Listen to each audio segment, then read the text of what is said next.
Yeah, the little circle thing is spinning. It says we are live, gentlemen. I'm gonna check my phone just to see. Hey, I can see us. There you go. Cool. So I don't know that we got anybody on here yet. I've watched several of these, and it seems like it usually takes a few minutes to get people rolling in. We got a few. Oh, we got some Facebook folks.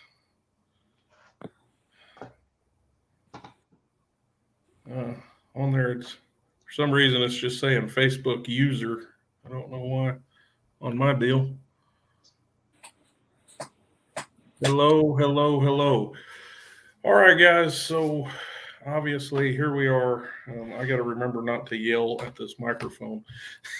But we got a few people rolling in. We got Mr. Bud Weber from Recon by Fire Range, owner and proprietor, match director extraordinaire, and local PRS bad mofo. Yeah. And then we got old Dirty Sanchez himself, Mr. Chris Brown, our resident news shooter. And we're going to kind of get into this. Hey. Well, apparently my wife is on here, but it just says Facebook user. So maybe she should go to, pursuit of accuracy in the comments section. Oh, boy. So everybody, guys, we talked about, went over our list here. So everybody knows I posted this yesterday, obviously, and we took some questions, some topics. I've talked to Bud and Chris a little bit about them, and we'll just start at the top. If you were going, well, hang on, how do we want to do this? Top of the list is preparing for your first ever PRS or NRL 22 match. Bud, what do you think? Like, first match ever. What if you were to look back at it? What do you do wrong? What do you do right?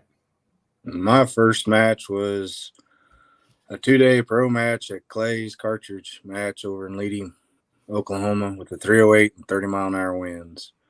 It was the best and worst thing I ever did. Didn't have nothing that I really needed. Had all the wrong stuff, but the guys were great. And to me, that's the biggest thing. Everybody's gear orientated. You know, they want this or they need this or what's LaPoo or whatever. Man, especially on the 22 side, for me anyway, just show up and have a positive attitude. If you go to a match and somebody, and not so much the guns and stuff, you talk to the range owners and, I got a gun. There's a lot of places that have guns that you can borrow for the match. Just show up with a positive attitude, watch, listen. You don't need a bag of gear. I've never been to a match where I can't borrow something. I mean, I have everything I need, but I borrow certain gear that I don't have that I use one time, maybe every 6 months, but I can borrow it. So, I mean, really for your first match, either watch it or just show up, call the match director. Hey, do you got something I can borrow? This is, blah, blah, blah. And just show up with a good attitude. And if the guys won't take care of you at that place, don't go back. I've been to a lot of matches. Go ahead.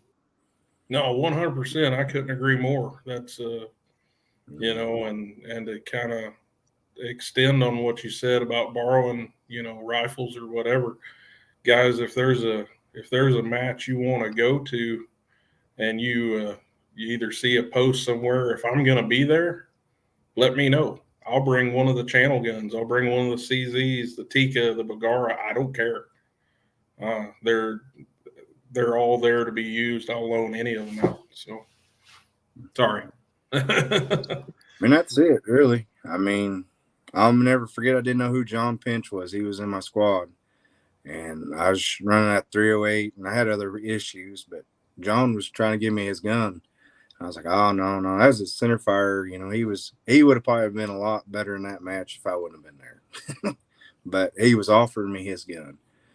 And for a top level shooter like that, I mean, if anybody, and I'm not saying so much guns, but as far as gears, them people don't seem to last in this sport.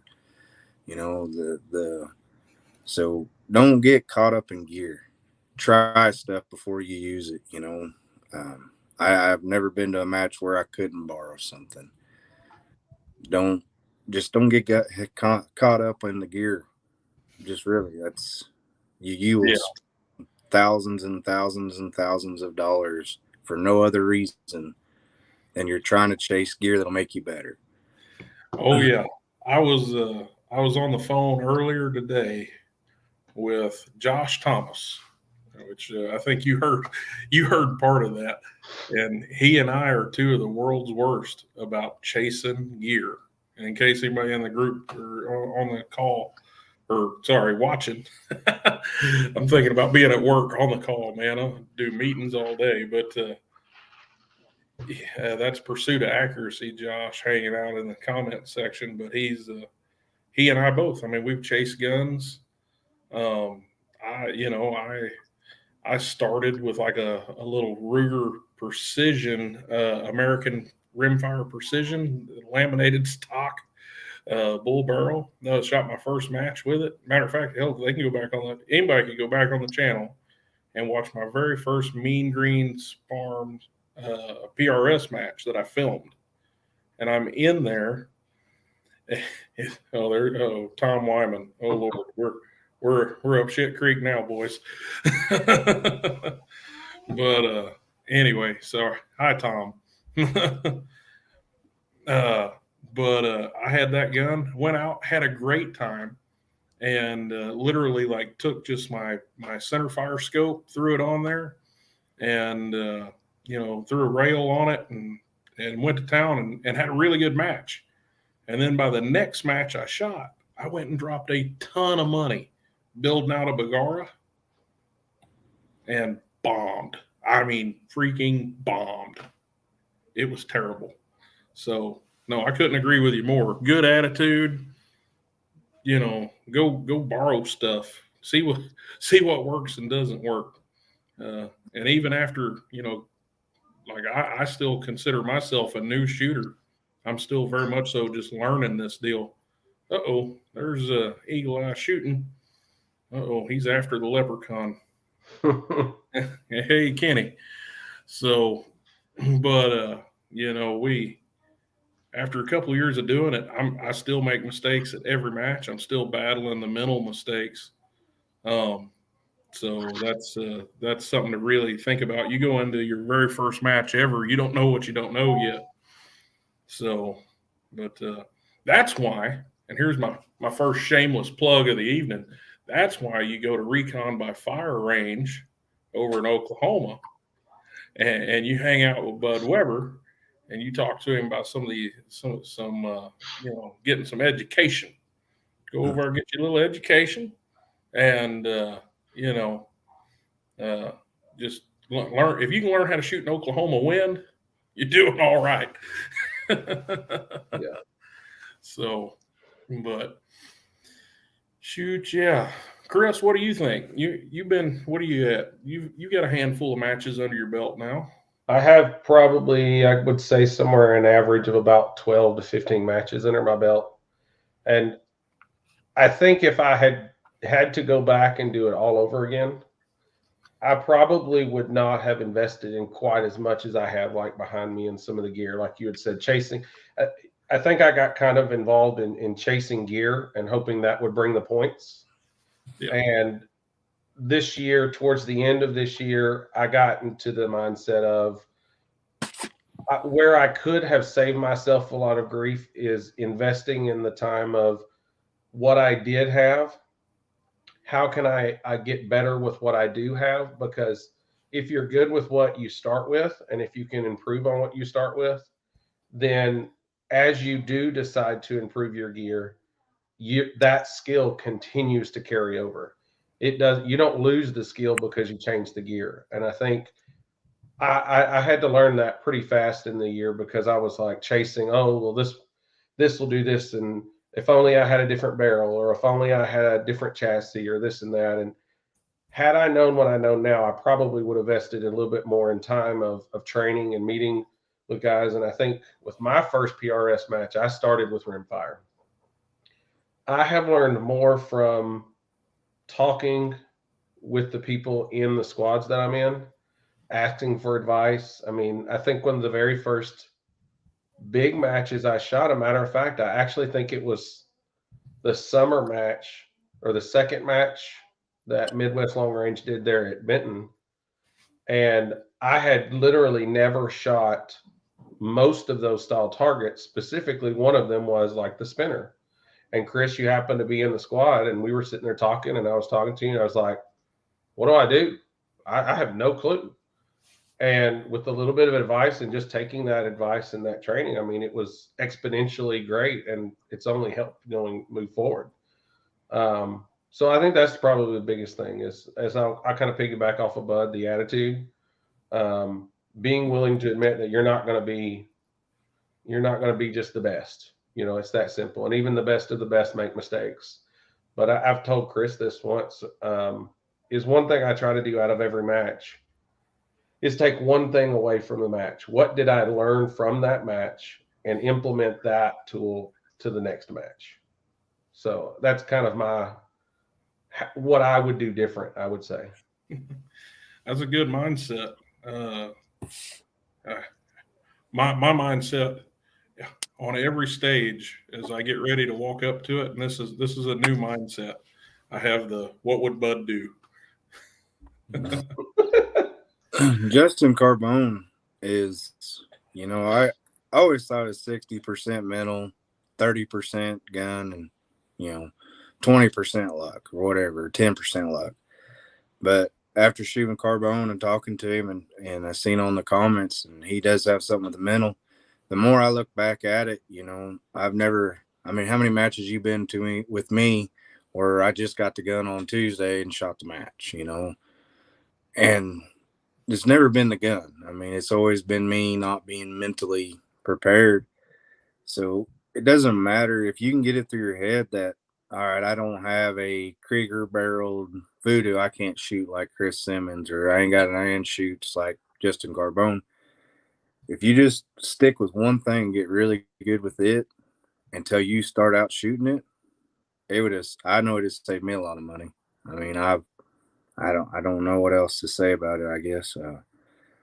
Just the mental side of it's a lot of it. Having a good attitude, people enjoy you, people help you, so. Well, yeah, I mean, I watched you. You arguably you had one of the coolest CZ 457s around, because I remember the first time I ever saw it. Like, I think we were it was the first time I shot with you. We came over and shot your Sun and Moon match. So Bud puts on this annual Sun and Moon match, night Rimfire PRS, day portion, night portion. And we got videos of it on the channel. You guys can go check that out. It's a really cool deal. But you had that CZ MTR, right? It was a MTR, but it was in a Grayboe Ridgeback. And that was, I looked at it, and I kind of thought to myself, I said, Grayboe doesn't make a CZ stock. So, and I mean, you hammered on me for a while with that thing, and a bunch of other people. You've got, I mean, that CZ. I remember you tried to go Voodoo, and you ended up buying the CZ back. Glad we bought it back. Yeah. None against Voodoo. It was just one of them freak deals, But oh yeah, there's a bad one in every batch. You got a good shooting Rimax now, so. Yeah.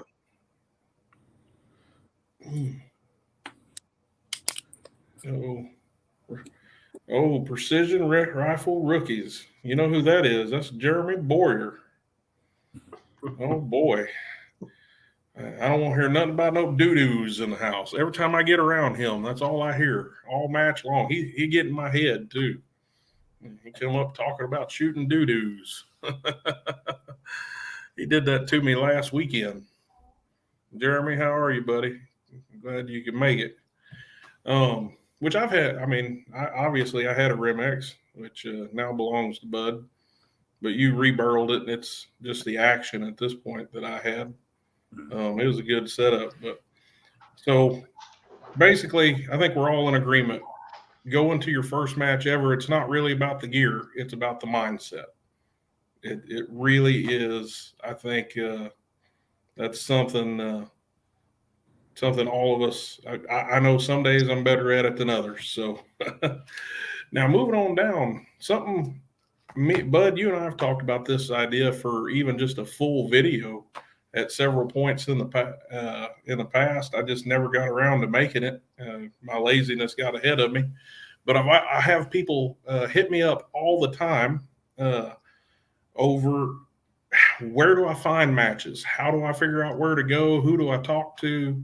How do I get into this? And I think we got Deej in the house. I see DJ.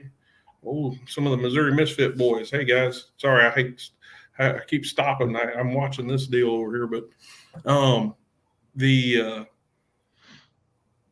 for lack of a better term, you obviously have the PRS and the NRL websites for the big series, right? The big ones. They're on there. They post some of their schedule, practice score. That's where most of your signups are going to be. But for all of the smaller series, outlaw matches, I'm telling you, I'm not a Facebook fanboy by no means. I wish I could do without it.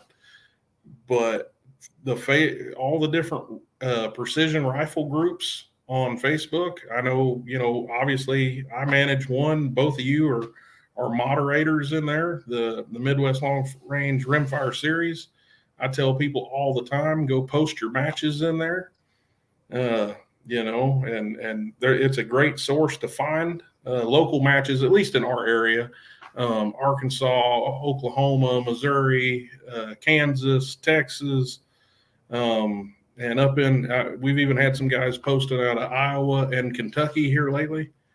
Bud, you've got your own group and page where you post all your stuff, right? Yeah, Recon by Fire members or something like that. Facebook really is. I mean, I noticed because I get a lot of calls too, like you do, and practice score is kind of it's probably going to be where it's mainly at. I need to start posting on there because a lot of people don't have Facebook, but there's so many matches now.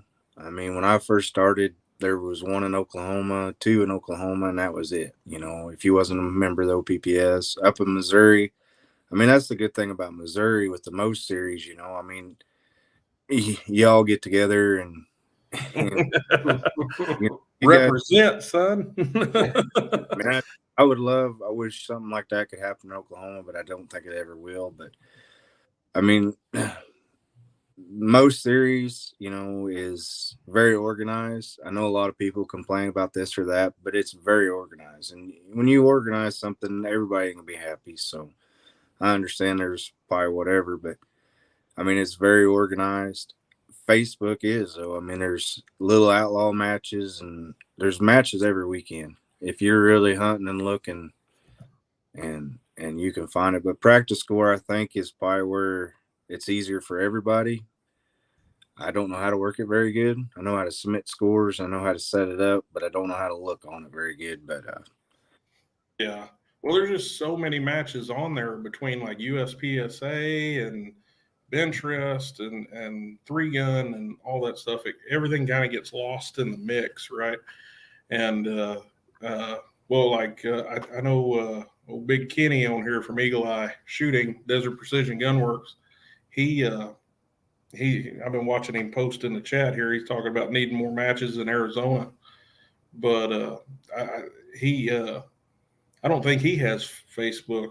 Kenny, if you do, correct me. But I know in the past he and I have talked about that, and I'm like, oh yeah, jump on a Facebook group. And he's like, dude, I ain't got Facebook. He's an Instagram warrior, but it's so some of the Facebook groups And guys, forgive me. I know I've seen some comments from Indiana and some other states on there, but some of the groups that I watch frequently because they're more local to our areas. The three of us here, obviously, my own group, the MWLR Rimfire series, Bud's group, because I love going over. I shoot with him a lot. You all know that. The Missouri Misfits. They hold their NRL 22 matches in at Gadsden Shooting Center in Iberia, Missouri. That the NRL finals last year was held at Gadsden. Doug Bowes, Jason McBride, DJ Briley, those guys. Great group of folks out there. You go to a Doug Bowes match, you're gonna cuss a few people before the end of the day, including Doug Bowes. But you'll be a better person for shooting it. There's no doubt about that. Especially, what do you think? You've shot Doug's Woods course of fire a couple times, haven't you, Bud? Oh, I love it. I really do. Yeah, it's hard to beat that. I even like shooting up on the main, just the main part of the range. It's one of the closer ranges to my house. It's not terribly far, so I got a membership there. But we go out there and they put this really cool Rimfire only section together. Chad and Bud and them, they got it all set up out there, and it's really cool. I think they go to like 334 yards or something just on the Rimfire portion. Obviously, the big range goes to 1,000. You got 600 yards and some other stuff, but and then of course we talked about the Most series. There's if you go on Facebook, you can look up Missouri Steel Tactical. That's the original, the OG for Missouri. That's old Buzz Masters runs the center fire side of that. I agree, Kenny. NRL Hunter is definitely grabbing my attention as well. I know me and Bud both have got some builds we're itching to test. But anyway, so the Most series, like I said, Buzz Masters, he does the center fire side of that. And most recently, I believe Leon Weatherby and Jeremiah Wells have taken over for on the Most Rimfire side. Used to be Dave Odom. Dave Odom, hell of a good shooter, really knowledgeable dude, but he's got a lot going on, businesses and all kinds of stuff. So he kind of stepped away. But anybody who doesn't know who Chris, you know who Leon and them guys are from L3I, right? Yeah. They're L3I design, we got the Randy Holloway. Anybody ever shot those Missouri Misfit matches? Every time Doug Bowes does a brief and Randy Holloway is there, that's always a good time. But we also, I threw a couple others in here. The Free State Plinkers, man. If you're talking about Midwest Rimfire and you leave out Darren DeBoer and the Free State Plinkers, you are missing something, because they're holding one of the biggest NRL 22 matches in the country every month. Mm-hmm. Yeah. He's got going on. They got whatever. I mean, it's a great place. We've got to shoot the ELR match out there, but whatever he's got going on out there, he's definitely got it going on. Because I mean, it's a blast. It's a blast to arrange too. But yeah, the numbers up there in Ottawa, right? It was Ottawa, Kansas. Yeah, we went up there, like Bud said, we shot that Athlon ELR challenge. What you finished pretty good that day. Fourth, I think. I lost to Reese. She got first. Zane, I believe, the young gun. Yeah, Herman. Yeah. He got second, and Doug got third, and I was fourth. Yeah, you're the only person to hit that 500 and something yard target, whatever it was. From what I understood, I was the only one that had 1 round impact on it. But. Yeah. We had to get 3 on. So, Chris, what we're talking about there is like you can, if you go to like King of 0.28 mile or these, or like the Athlon ELR challenge, one of the events is to try to break the record. And the record, I think this year, what was it? It was like 512 or 520. It's 510 yards, I believe, is the record. 3 consecutive hits. They pushed it out to 520, I believe, to try to beat it. Yeah, I think it was something close to that anyway. But yeah, it's tough. I mean, you're asking a lot from a bullet. Oh yeah, and you got to get 3 consecutive impacts from cold bore. It's not, you don't get to warm up and get close. No, the rifle has to be set for like what, a half hour or something. Yeah, I can't remember all the rules. I tried to let me reshoot it after I found out where my bullet went, but they wouldn't let me. Yeah, I winged a few out there. It didn't do so hot. But when we shot that match, and like there were those actual ELR stages with the point multipliers. Me and you were in the same squad. I think both of us did pretty good there. There were some people who did really well, but like I know it helped my score a lot. I think I got some first round impacts at 450 yards, which that really helps a lot when you're working off of those point multipliers. But you don't forget the Free State Plinkers over there. Hit up Darren DeBoer, check out his YouTube channel, all that kind of stuff. Hopefully one of these days I'm gonna get Darren on one of these live streams with me and get him to telling some of his stories. That dude's cool, man. Oh, I still can't get over the pictures that we took out there. It was me, him, and Josh, and it's like Frodo and Gandalf, man. Them two. It's like Darren leading around his child, Josh. I feel like the leprechaun comment comes in big play right there. Oh, it could be worse. You could have Tom Wyman. He's I don't even know what to think about old Big Tom. He's he's what would we say there? How do I say this tactfully? I gotta shoot with him here in a couple of weeks. I'm squatted with him in Boaz, Kentucky for an NRL 22X match that I'm hoping I'm able to make. Josh says he's not short like a giraffe. Or short. He's calling Darren a giraffe. My bad. But there was one other. I brought up Boaz, Kentucky, and that's where the next NRL 22X match that I'm aware of, anyway, local to our area, is going to be happening. That's another group that I'm kind of new to. I've been watching it. They're called the Regulators Rimfire or Rimfire Regulators, Rimfire Regulators maybe.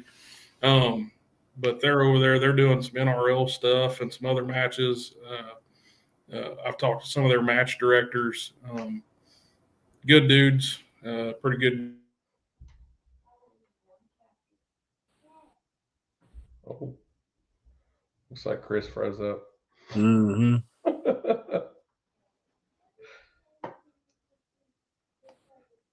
Well, while we wait for him. There. Is he there? Oh, there.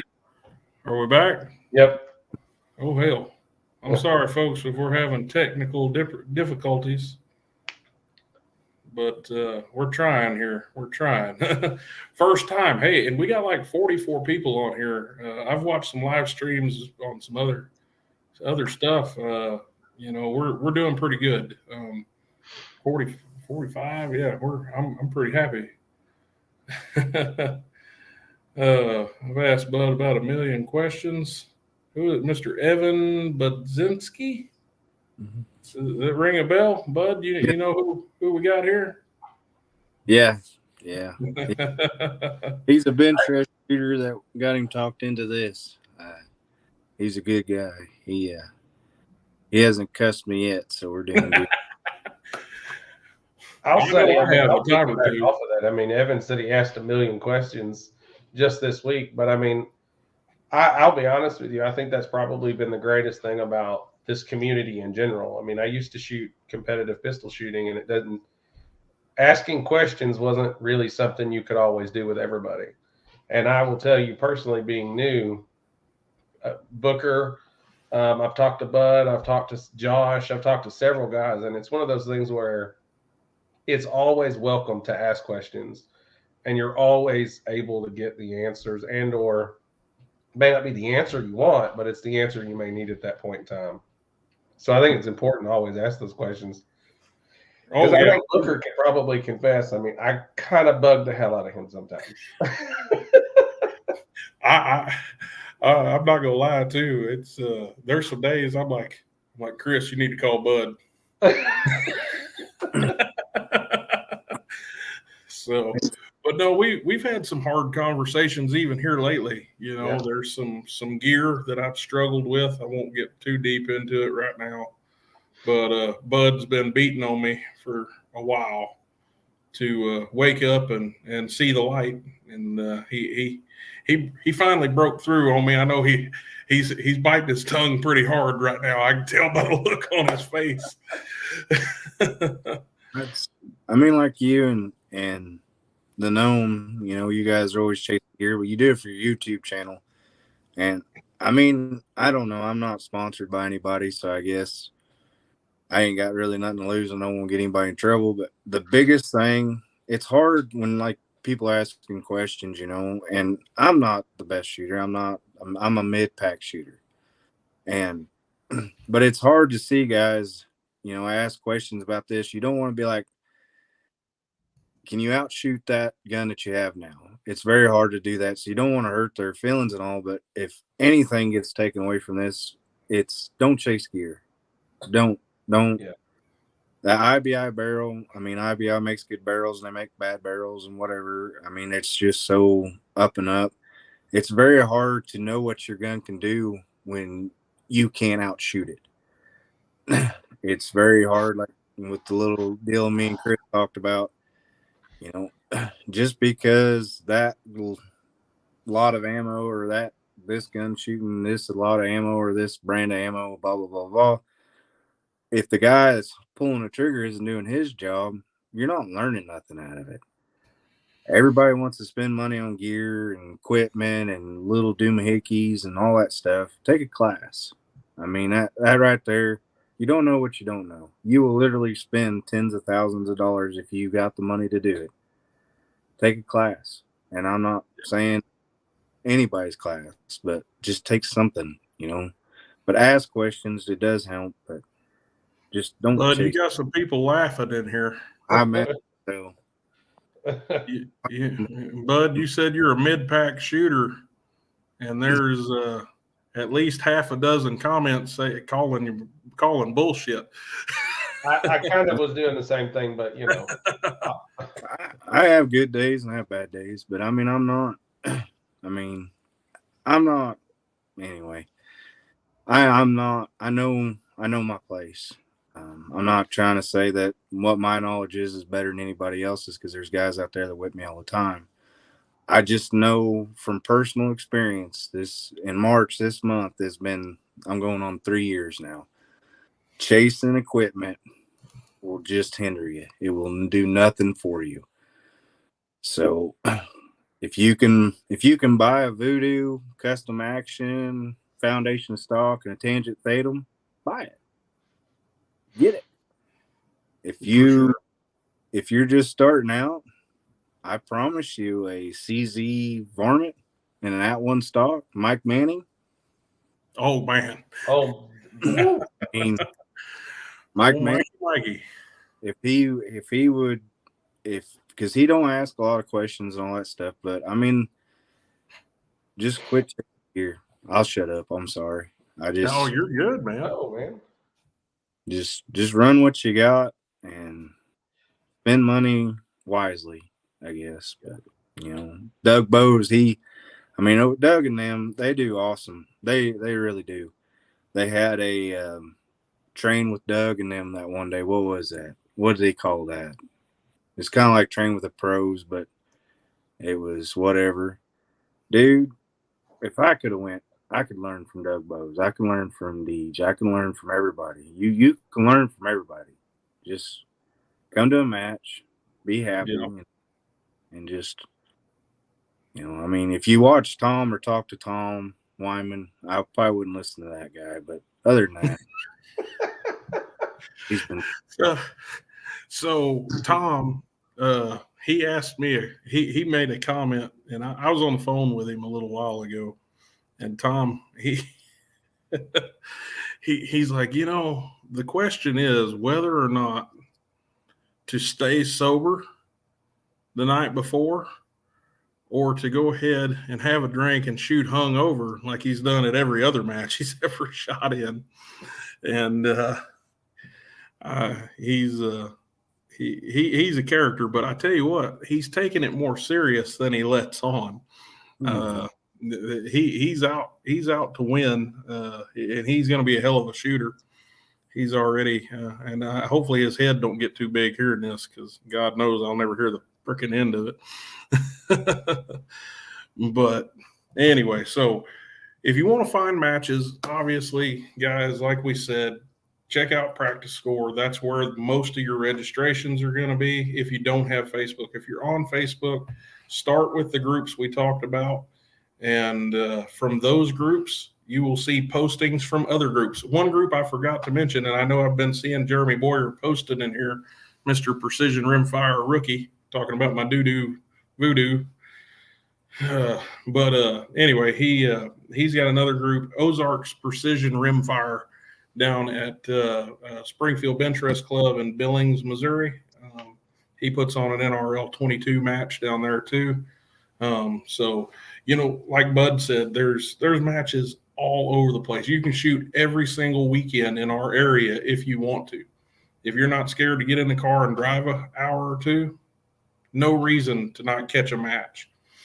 I was going to say, I think on finding matches, for me, it's a little different. I can speak from a different perspective, because you guys, you have a lot of matches that are within an hour or two drive. And Bud, I may be a little wrong because I know you're a little bit further out. But, for me being in Central Arkansas, we have the Benton Gun Club that they have their monthly match. But besides that, we don't really have any other Rimfire PRS matches. So coming from my perspective, I would say always the Facebook groups, inevitably, I'll just throw my youth out there. No offense, guys. I'm a Facebook generation. I grew up on it. So it's one of those things where, like, that's how I have connected so much with all of these guys. And with Midwest Group, the Most series, even if it's not in that generalized area, all of those guys are extremely knowledgeable about matches that are in their area. I've connected with guys down in, I think it's Walker County Bench Rest. It's down there around Houston area. And so for me, a lot of it has come down to, where am I willing to drive? When can I plan a family trip to make it worthwhile that I go spend Saturday shooting?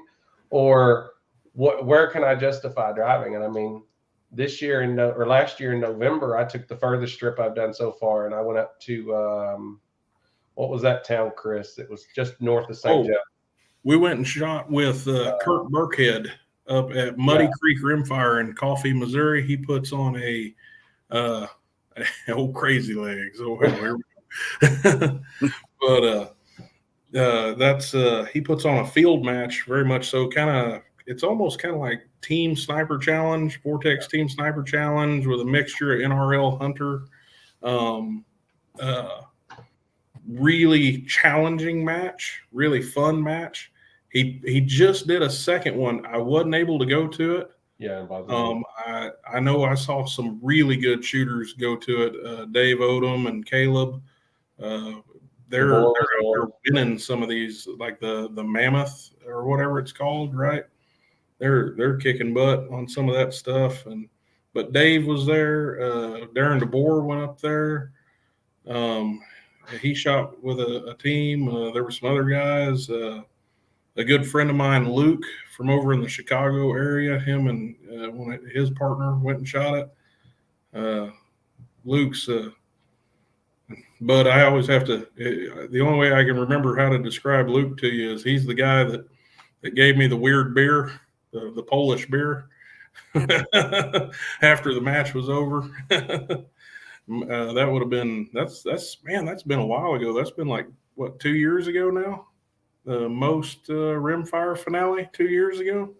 Yeah, it's been 2021. Something like that, yeah. Yeah. So, Well, Chris, hit up Twisted Barrel. Really push them to do Rimfire. I mean, I you got a actually buddy over there, Matt, right? do what? You got a buddy over there, Matt, right? It's not Matt. It's Justin. Yeah, Justin's good friends is good friends with all of the owners over there, and I know that Justin is in the process of buying Rimfire targets and trying to get that set up. It's just I don't think it's ready to go yet. But it is something that we're trying to push, because one thing that Justin and I mentioned is that we would like to see maybe there be a situation where we do like a joint day where it's Rimfire, Centerfire, and because Centerfire is so large there, they still have a huge desire to do Rimfire. So we're trying to work some things out. There may be a few Rimfire matches this year, but nothing to be set in stone yet. But I'm definitely working with Justin trying to get that going, because the interest is here. The shooters are here. It's just, I think, getting the word out, getting the facilities and the groups and everything up and running. I think that's the biggest struggle right now. I know Billy Don was open to it. Billy Don K. I feel kind of bad. I've been wanting to get to one of his matches, Centerfire matches, for a while, and I haven't made it. But I know I talked to him at one point about hosting. Well, Bud, you know this. I had talked to him about hosting the Midwest Long Range Rimfire finale, but it didn't work out the way I wanted it to, and which all in all, we ended the season well. We shot 9 matches, and we ended the season at Bud's range at Recon, and we had a great time out there. We had killer trophies. We had a decent prize table for no bigger of a series than we were. We're not the PRS. We're not the NRL. So it's getting prize table stuff, man. That is tough. And my hat's off to all the match directors and people out there trying to wrangle this stuff up, because I send those emails and I call those guys. I know you do too, Bud. It's humbling when you're asking for stuff, right? It's like, please help me. But at the same time, we're trying to help them too. We're promoting their gear. I hope, if anything comes out of me doing all this YouTube stuff and whatever, and don't get me wrong, there's channels way bigger than mine. There's some of them on here talking to us in the chat that are sizably much larger than mine. But that was one of the things I really pushed with the Midwest Rimfire series last year. Was I tried to use some of those contacts I had to help push the series, to give back to the shooters. Because without giving back to the shooters, there's just no way to keep it all going. If there's no shooters, there's no matches, there's no ranges. So, we gotta give back when we can, and try to do that. I will say that I watch all the groups and I see everybody's trophies, and I don't care what anybody says. I think we had one of the best series finale set of trophies ever. I'm partial. They were badass. Big Dog Steel made them for me, and they were freaking awesome. Only bad thing is I don't have one. I bought them all and gave them all away. I didn't even buy one for myself to hang up as like a memento or nothing. But well, we're getting a little off track here. But the some other topics I had. So we obviously told everybody, don't worry about gear. There's Nathan Smith. He's on there. He's saying that the trophies were badass. I know he got to take one home. So I hope it's hanging in his living room right next to like his wedding pictures. But the one of the topics though that we get asked about all the time is gear. 100%. We tell everybody don't worry about it, but we always get asked about it. And one of the number one questions is, and guys, I challenge the two of you, first setup that comes to mind if you were going to build the best bang for the buck rifle, scope, whatever you think is 100% pertinent to that rifle. But if you're going to build one setup and you're just going to shoot, let's say rimfire, we're not going to get into center fire. We're going to go rimfire only on this one. Bud, best bang for the buck setup. Best bang. Well, the CZ MTR. With the 419 accessories, the youve trigger kit, you can have a gun that shoots with the best. I mean, for less than $1,000. Clay Pullum, he won the PRS Central Region Rimfire Open Division and Production Division with one. I'm not saying it was all the gun, but the gun allowed him to do it. He shot against Voodoos and Remexes, and I mean, he put a whooping on all of us. So I'm very biased on that. It's very cheap. If you want a 700 clone, the Bagara is pretty hard to beat. Because I mean, the only problem I have with CZ is they don't get back, but they are the best bang for the buck. I haven't tried one of the Tikas, but the CZ MTR is by far one of the best bang for bucks. As far as scopes, man, that Arkin for $300-$400. Yeah, the SH4 Gen 2, they dropped it down to like $339 MSRP. That's insane. And I've seen them on Amazon for $299. You can't beat that. I mean, there's very few, I'll get that hate on Vortex, because I'm a Vortex fanboy, but there's very few companies that make one in that price range. Athlon makes a very good scope in that price range, but that Arkin is really hard to beat. Athlon is probably the number 2, whichever you can buy. I would rather have, in my mind though, I'd rather have a $2,000 scope and a $50 gun than I'd rather have a $2,000 gun and a $50 scope. That being said, 100%. Now, I'm going to sidetrack us for just a second. I'm going to talk about this chat over here because old Jeremy Boyer took a shot at you. No, I wouldn't. He said I was talking about Nathan having a trophy or all the trophies or whatever, and Jeremy comes in. He goes, "Well, Bud has 2. Oh wait, his wife has 2. She's got more than 2. Got a whole wall full of them. 2.5 years, 2 years, and I got 3. Tony, she's racked up some steel now. I'm telling you, it's pretty incredible. Don't let her fool you. She's a hell of a shooter, though. She's whooped all of us. She can when she's on her game. When she's in the right mood, if somebody pisses her off just enough, she's pretty hard to beat. But it's gonna have to be pretty good weather. But no, she can be very dangerous. Kenny, I think we need to figure out a way to make that a video. Kenny just put up here, he wants to see someone compete with a Cricket and a Night Force ATACR. I've got the ATACR. Uh-oh. I can make this happen. Uh-oh. Where'd he go? I don't know. He's grabbing the Cricket. he might be going to get Tony. Oh.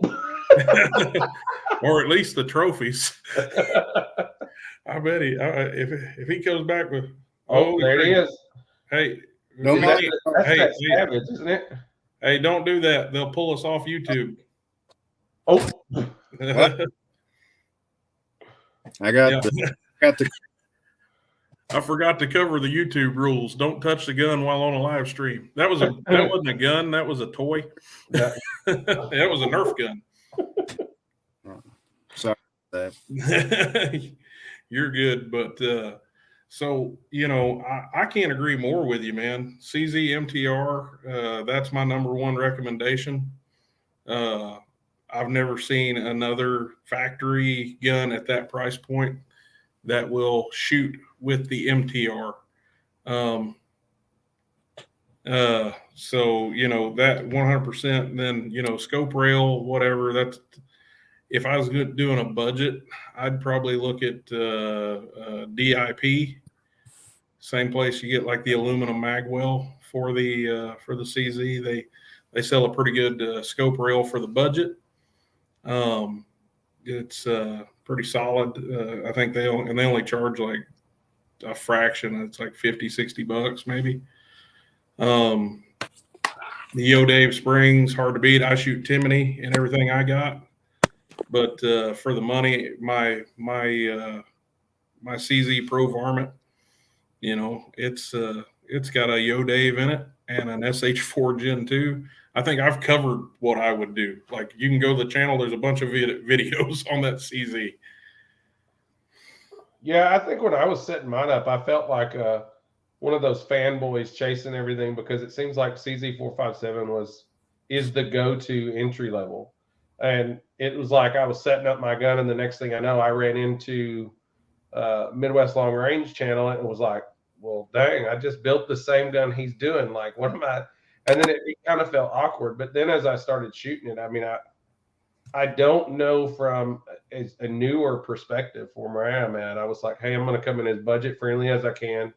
At that point, the Arkin was still around $500, but still at the same point, like I don't know if I could have started with anything better. I mean, if I wanted to spend a little bit more, I probably would have gone to the MTR like Bud mentioned, and I kind of wished I would have waited just a hair longer to go to the MTR, knowing what I know now.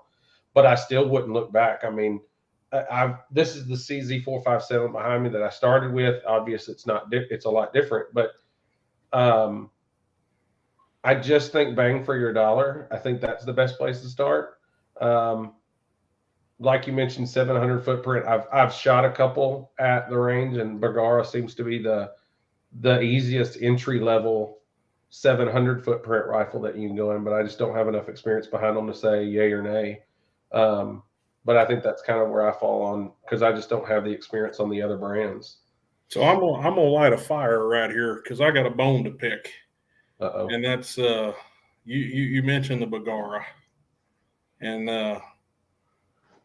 if anybody's watched my channel lately, obviously my feelings on the Bagara are a little jaded at the moment, because mine will not operate correctly. It is, and everybody's got on there, and they're like, look, you need to stake the ejector and do this and do that. Guys, I've done all that. I promise you, I've watched every YouTube on how to make that daggum thing run.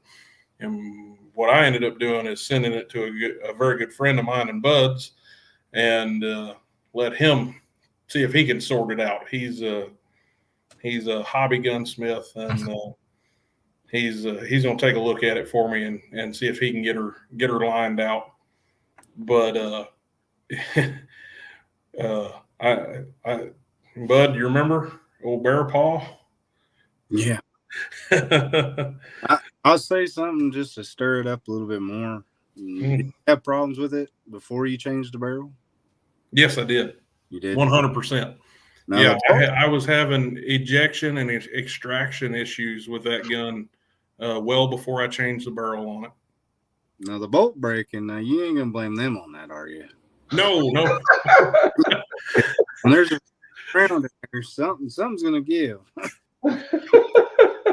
So obviously there's a bunch of people in the chat. I know a bunch of people know this story, and I've told it before, but I think I was on like my third stage at the Sun and Moon match. First time I went, we're in Oklahoma in fucking July or some crazy shit, and the humidity's way up, and I'm burning up. I'm like, I've had heat strokes and crap before, and this fat boy don't do well in the heat, but I'm dying on these stages, and I'm on the chain bed, and I rack the bolt, and the Bagara does exactly this issue I'm talking about. It flings the brass and puts it back into the breech area, but it's behind the ejector.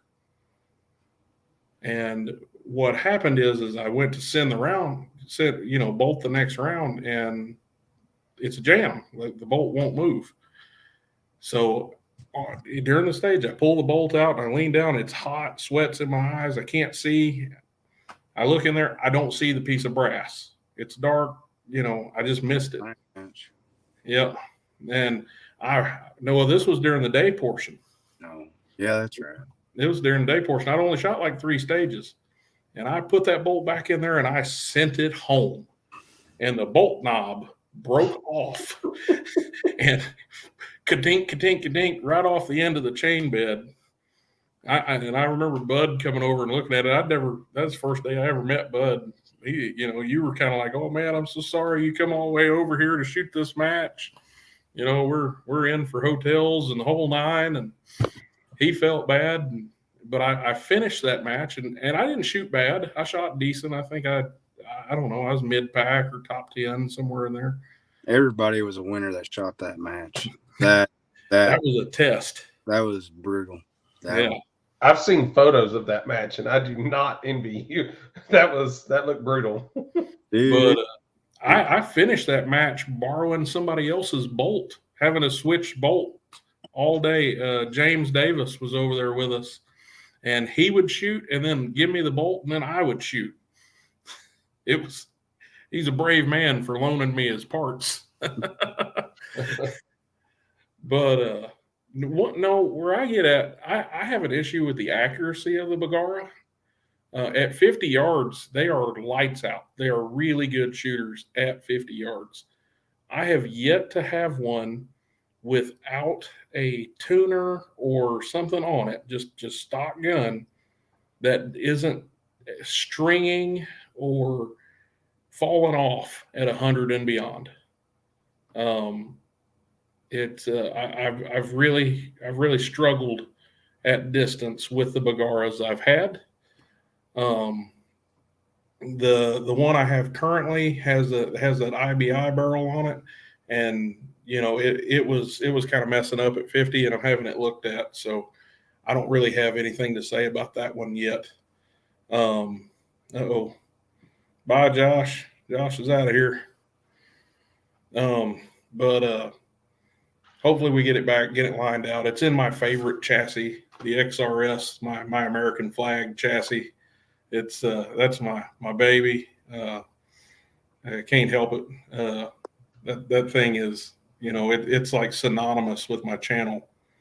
But so I don't know. I think all of us would agree the CZ MTR, match chamber, you can pick them up for like 8.5 at most gun shops, brand new. I mean, you're just not going to beat that gun. I don't care. Now we're almost at the hour mark. I don't know how long you boys want to run this deal for, but there is one topic I think we need to hit, and this is one that gets me. I have people bring this up to me a lot, including Chris. You did when you first were getting in. Mm-hmm. About trying to stay in base class, shooting base class. I'll pick on Benton Gun Club for a second. When I first started coming to Benton, a great group of guys down there, really trying to get that club up and going. I've heard you guys have had my brother-in-law Michael, who's been in the chat, Mr. Michael Malden. Hey, buddy.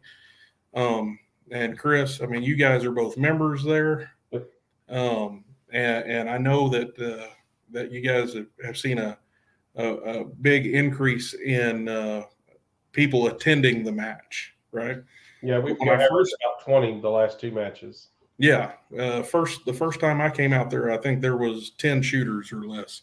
So it's great to see it growing, right? That was one of the goals from last season in the MWLR. So we were trying to get shooters moving around, traveling, meeting people, discussing, talking, learning, but we had a lot of shooters down there that were very concerned about staying in base class. They didn't want to come shoot. They didn't want to go out and have to compete in the same class as somebody shooting a $6,000 to $8,000 Voodoo or a Rimex or what have you. My opinion is simple. Quit worrying about base class and build the rifle that fits you. I don't care if it costs $5 or $5,000. I don't care. If it fits you and is consistently dependable and accurate, you're ahead of the game. Because at the end of the day, how many matches, Bud, have you ever been to on Rimfire that does anybody even talk about base class at the end of the day, the winners of base class? Caleb Pullum. I mean, he beat them all. No, I mean, he done base class because he just started. I think there is a purpose for it. It kind of, like, the PRS, they do novice, or they do unclassified marksman, whatever, semi-pro and pro. The NRL, they just posted out a deal this morning or this afternoon or whatever it was this morning about putting a level per shooter, because that's what it is. I mean, the base class is basically filling a void, is the way I see it. Like Chris, like Chris Brown, if you go, like when you first started and you had to shoot against like Chris Simmons, I mean, it would, well, you have no idea where you stand at, because he's so much higher than me and you and everybody else. So the base class kind of filled that void where people could gauge their success. I'm running this and this and this. This is my skill level. I think, like, I don't know, I'll throw his name out there just so we can start this shit. He's a rodeo guy, and the rodeo was failing. It was flat out failing. Nobody would come. They'd kicking pros out. When you know how it is on all these matches, there's so many, I got fifth, or I got third, or I got first, and then they go to like a big match where there's bigger boys at, bigger shooters at, and you're 25th or 30th or whatever. Classifications. We need to do that, but I don't know. I know how to do it, but I don't know. I think it'll be a really growing pain to begin with. But the base class is basically, it's a way for people to be in a classification, so they're competing against people in their own class. So the base class, I think if they do a classification for shooters, like, a novice or a sharpshooter, whatever they end up doing, the base class will kind of fade away. As far as right now, if you have the money to go buy a top end action, a Voodoo, a Rim-X, a Curtis, whatever, and you love Curtis and all that stuff, build your. But if you're just getting your toes wet, I would buy the cheapest CZ you could buy and put it in production, give it a year. You're not in much, you're not out much. As far as just trying to do everything you can to stay in it, no, I think that is a very wrong mentality. If you're going to compete, if you can afford a Gen 3 Razor, buy it. If you can afford a Mark 5 Leopold, buy it. If you can buy a Tangent Tatum, buy it. It is better glass. I don't care what anybody says. An Arkin is a good scope, all that stuff, but the glass clarity is not the same. I don't care what any YouTuber says, and that's not a plug.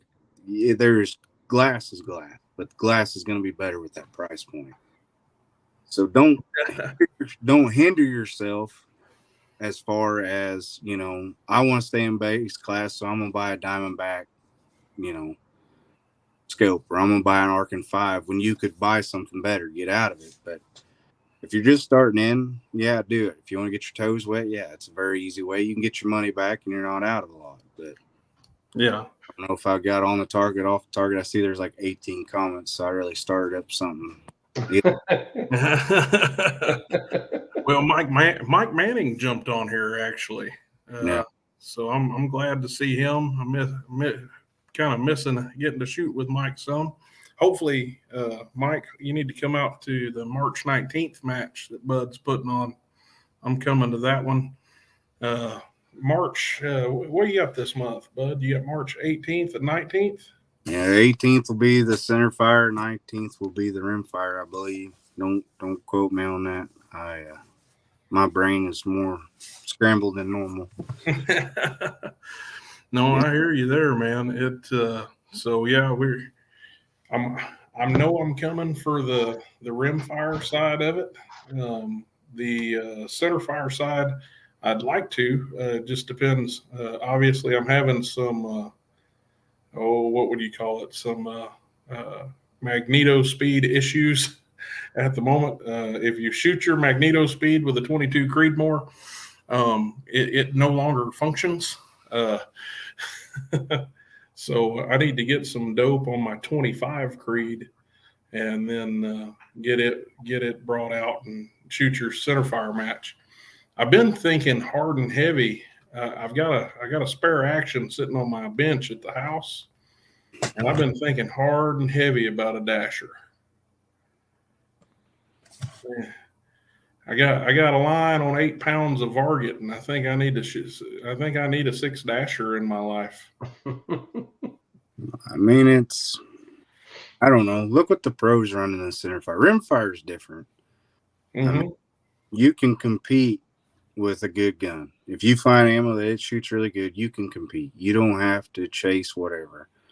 Center fire, we've had this conversation. The winners are running. It doesn't matter, Dasher, BR, BRA, whatever. They're all running the same speed. That's the key. They're running 6 millimeters and they're running about 2850. There's a few exceptions, but there's a reason why they're doing it. It doesn't, the Dasher fits that bill very well because it's very easy to get 2850. It's not under pressure. You don't have to worry about getting in rain and hot summer sun and blowing primer pockets. Center fire, there's rabbit holes down that thing that, man, it makes rimfire look like nothing. My point exactly. So I think I've mentioned it on the channel. Maybe I haven't. I'm currently working on a build with Curtis Customs. I've purchased another one of their actions, and there's the rimfire conversion now for Curtis, and old Big Kenny over here at Eagle Eye Shooting Desert Precision. He's going to do my barrel work on it. Me and him talked about it. I don't know. Supposedly it's coming. The action should be going out here pretty quick. I think Chase was talking like end of the week or something. But I'm going to have Kenny has my switch lug from West Texas Ordnance already. We were talking about rimfire barrel and then a 223 barrel. That 223. I think it's full bore is the reamer. It's a 100,000 free bore or something like that to be able to run the big bullets. I think we can. What is it? What's that class? But I'm sorry, I went blank. TAC class. That's it. Yeah. I think they're limited to like 77 grain bullets. Mm-hmm.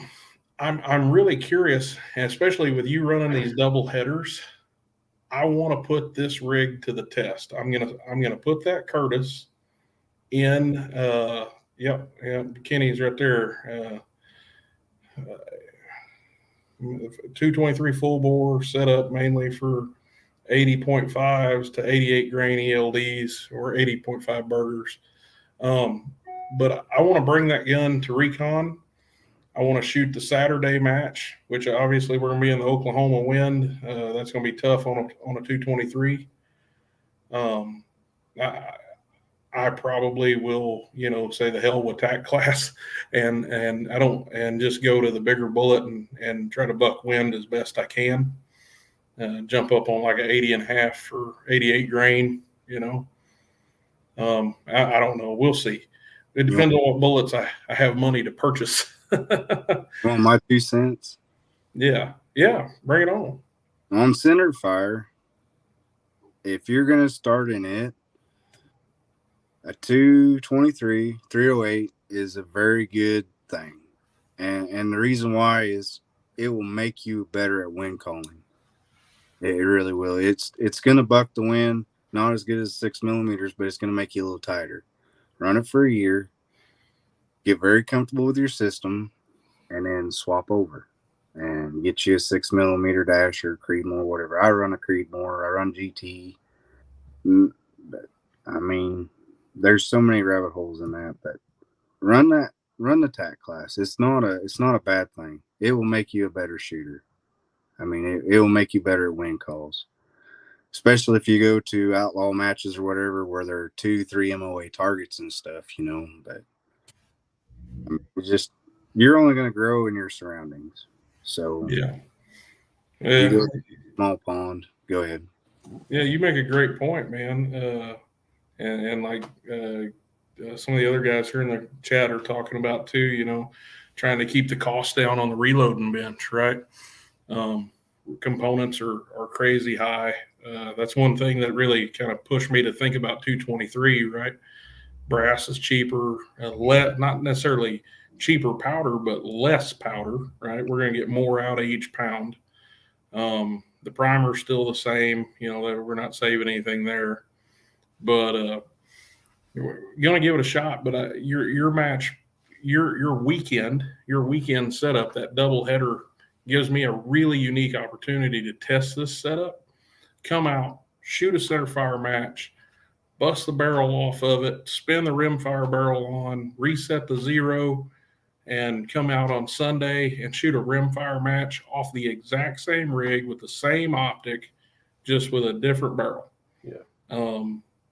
This is a really unique opportunity because I come from the school of thought where I would just build 2 rifles, 100%. And I think I've proven that on the channel because I have more rifles than I can shoot. But the deal is I really, really want to see, is the idea viable, right? Chris, I know you and I have talked about this on the Curtis more times than I can count. Because, like me and you were talking about, not every shooter can afford to have multiple of these builds sitting around. Yeah. But one build that can do both, if it actually works, right? And I know for a fact Kenny's not going to send me a gun that doesn't shoot. But the deal is how good is it going to be, right? What can the system tolerate? Is it worth doing, or should you just go build 2 rifles? We're going to find out. We're going to beat on it.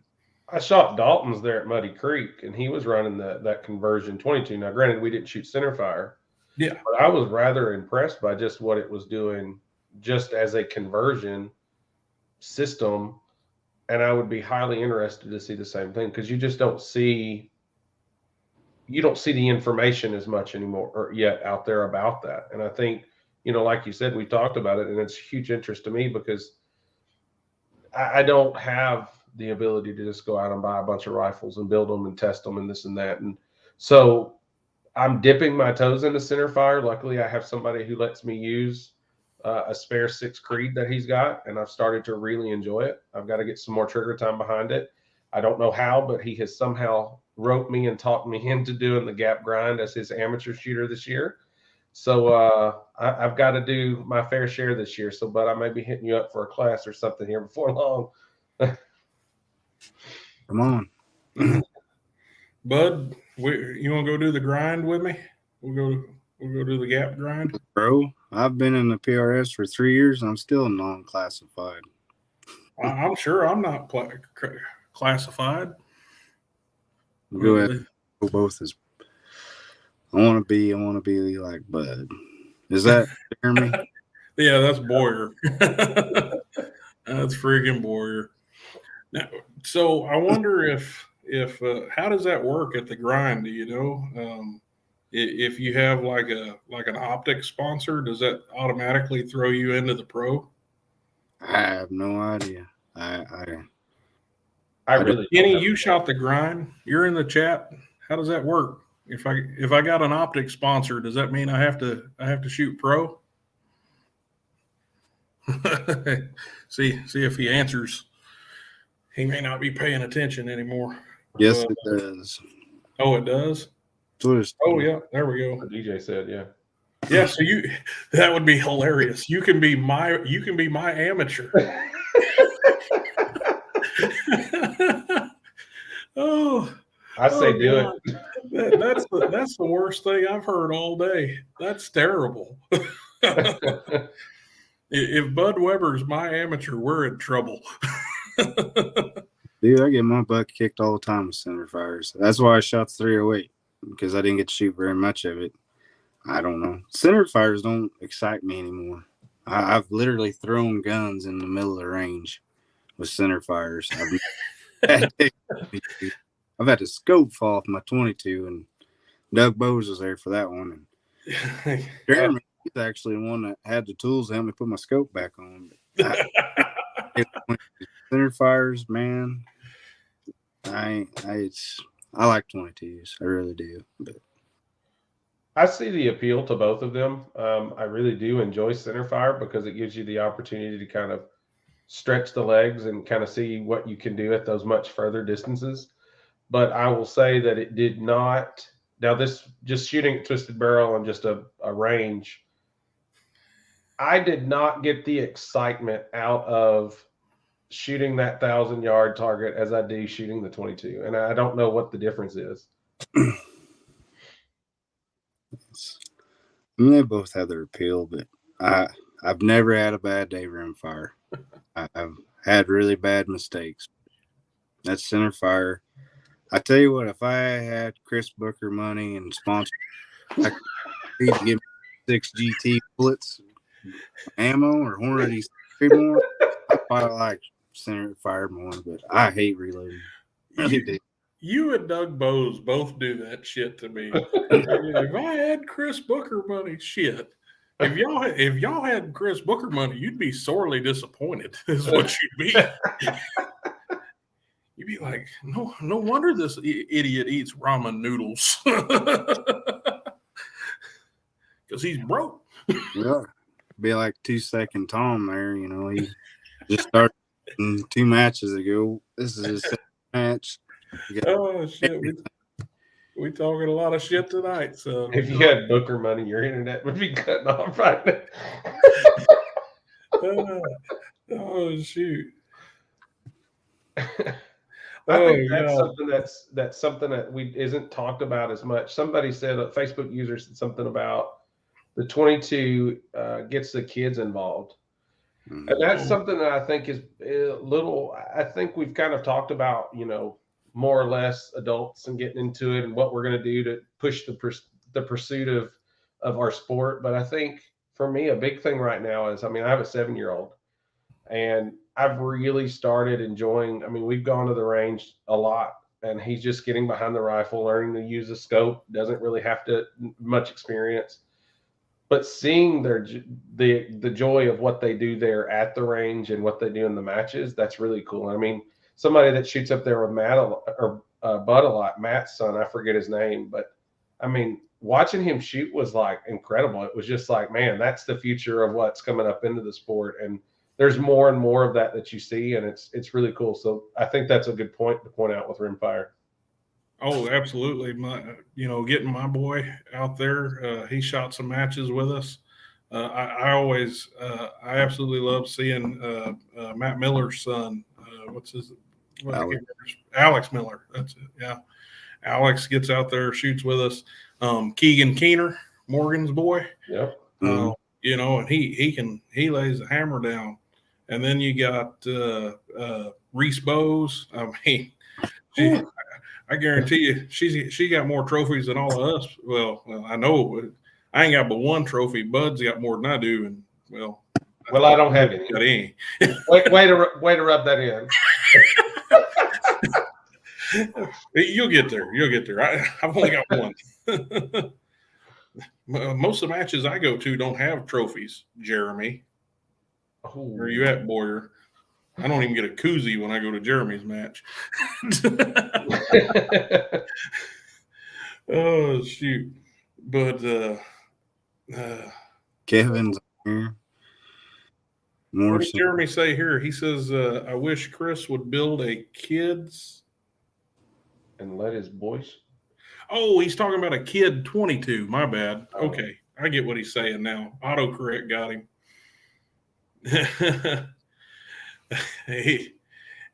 He's saying we get money. We don't want money, Jeremy. We want trophies. Trophies. We're vain like that. It's vanity, sir. Vanity. But no, we believe we like money too. There's no doubt about it. We're hopefully sometime this year we'll this summer we obviously. So I'll get off on kind of my rant here for just a second. I'm not going to be hosting or direct. We're not running Midwest Long Range Rimfire Series matches this summer. We've put that off until my plan is for the fall. We're going to completely reconstruct that series. I'm being kind of vague on how that happened, what's going on and what's working. There's some guys that definitely know what I'm working on in the background. Bud, I know me and you've talked about it a ton. Chris, you've been part of that conversation as well. This summer yet, I would like to still hold the, kind of get with some match directors. Bud, I know me and you've talked about it a little. I've talked to a couple other directors, Dalton Cassidy. Obviously, I mean, he's kind of the most local guy to me, and some other guys about maybe doing a few outlaw matches this summer, maybe put some money on the line or something like that. We don't know what it's going to look like. We don't have anything scheduled, but be on the lookout for all that kind of stuff. Be watching the Midwest Long Range Rimfire Series group as we get more details on those kind of matches and where, when, how. We will get those out. I'm not promising a ton of notice. I'll try to. I'm gonna hope to get at least I'd like to put out with 3 or 4 weeks notice so people can make arrangements if they need to try to make the matches, but we'll just see where we get to with that. Guys, we got way off track and we're like an hour and 20 minutes into this deal. Do you want to hit one more topic or you guys want to call it? How many people are on? We still got 45 people right now. They ain't shut up on us yet. Well, hell, we'll hammer down another one. Let's see here. I got one on here that I want to talk about. I kind of classify this as a tactics or just best practices or whatever, but I got a lot of comments, especially since we're all real heavy in the 22 game, right? And it looks like most of the guys in the chat are as well. And all these guys asked the question or made a comment around wind, and on my notes I just named it "Wind is kicking my ass." And apparently I'm not the only person that feels that way. I know there's some shooters out there, Bud, Jeremy Boyers I've talked to him a fair bit about wind. He's from Nebraska, so he understands some of that, kind of like you guys do. Darren out in Kansas, he fights that wind a lot. Am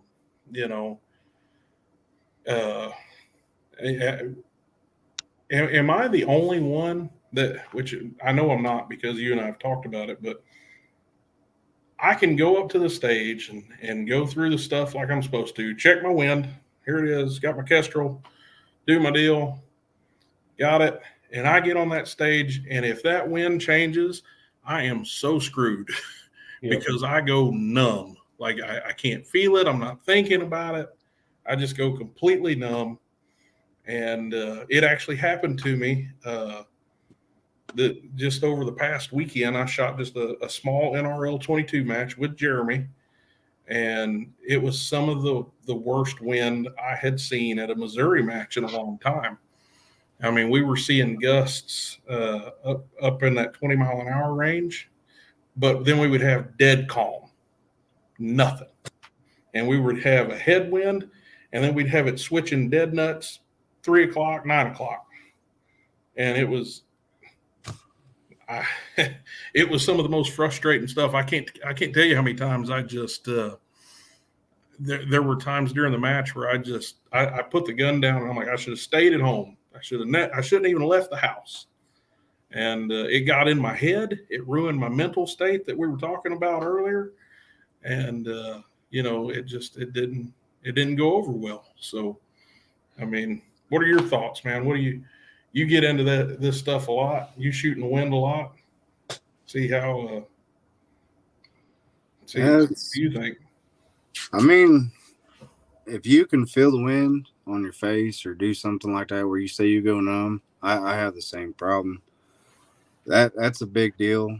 If you have a headwind or tailwind, it's very hard to make a correction. But the biggest problem that most shooters have is believing the bullet.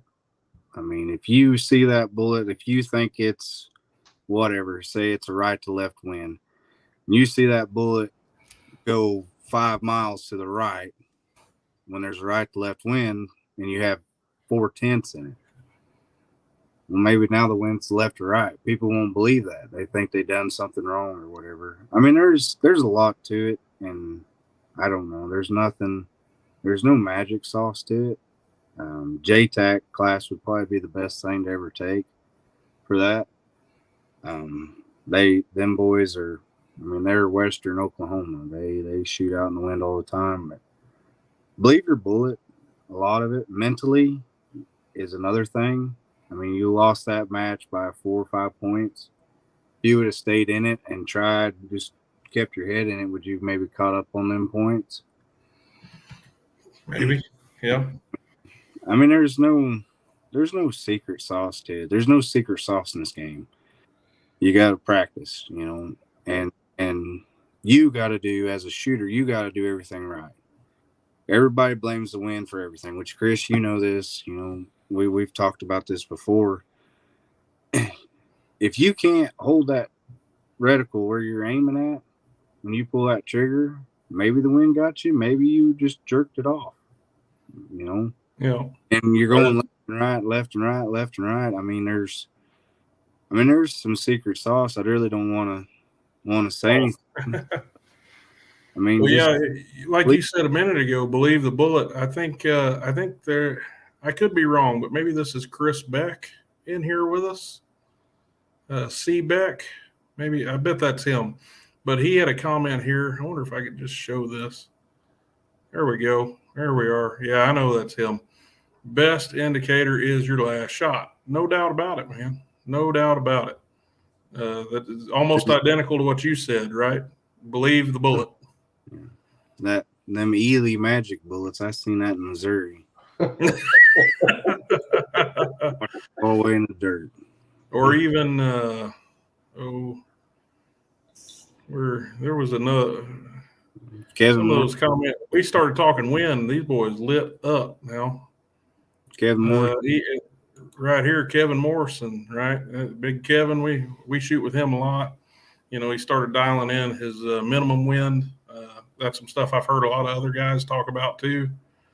We got some cool stuff going on. Hey, I just learned, by the way, guys, I learned how to show comments just in case you hour and a half in, I just figured it out. Thanks, Josh. You're supposed to show me how to do this ahead of time. Good Lord. I think it's go ahead. Go ahead. I was just gonna say I think it's interesting, and I think you guys hit something that hurts me the most is that mental game. So like last match I shot here at Benton, was doing fairly well, doing pretty above normal for me at least. Hit the last one, and it got to the point to where the last stage was a long range stage. I dropped almost 3/4 of the points because I kind of got in my head and saying, well, what am I doing? What am I doing? And I overcomplicated it. I could clearly see most of the impacts of where I was missing, but I was just overcomplicating things. And, you let the time constraints get you, you let this happen, And I'm glad in retrospect, it was the last stage because it really messed me up. Like it got in my head big time. I didn't know how to get out of that. And I think like what Bud said is trust the bullet. And something I've been doing here lately, at least on this wind, is somebody mentioned in here, I forget who it was, but they said, don't be afraid to shoot in a windy day. You know, when I first started shooting, it was like, oh, dang, it's too windy. I'm not going to go out to the range. And I forced myself to go to the range now because it's like, well, if I go to a match, I don't know if it's going to be windy. I don't know if it's going to be cold. I don't know if it's going to be rainy. So just go to the match and shoot in different conditions and know what that bullet does, know what that gun does. And I think that's probably been one of the bigger helps for me. Match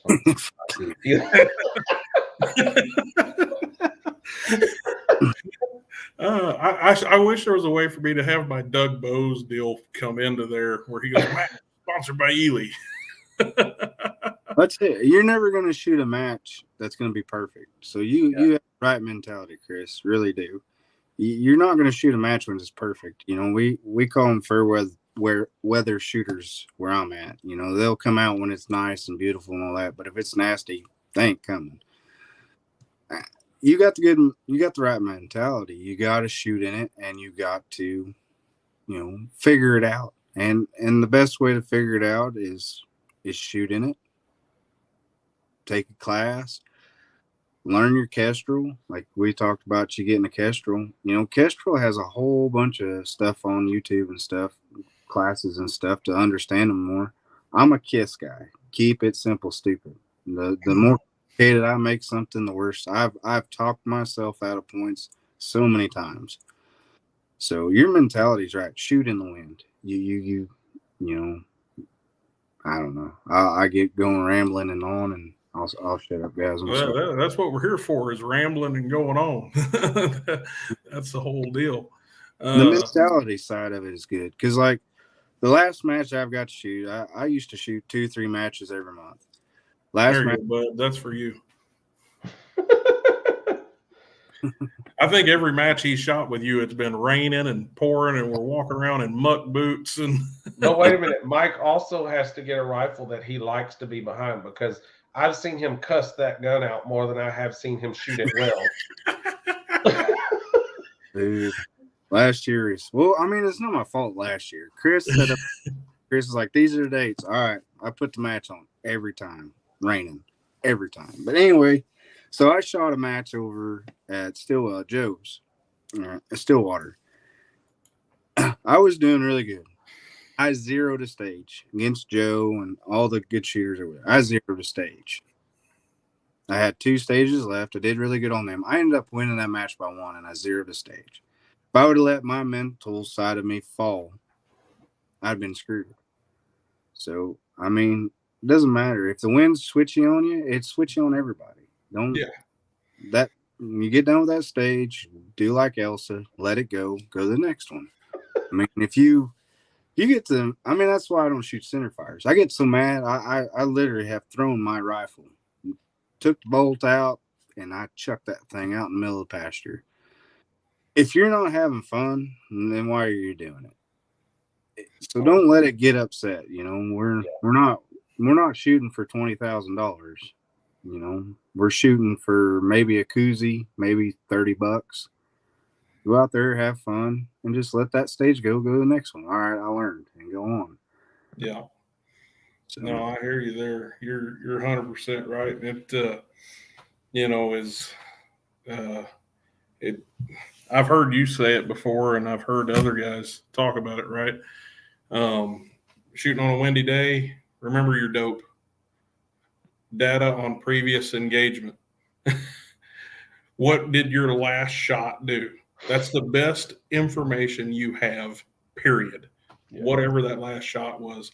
We were talking about guys, you know, actively trying to go out and shoot and win. I was listening to a podcast earlier today, I think, and I believe it was, oh God, I can't believe it. Jake Vibbert.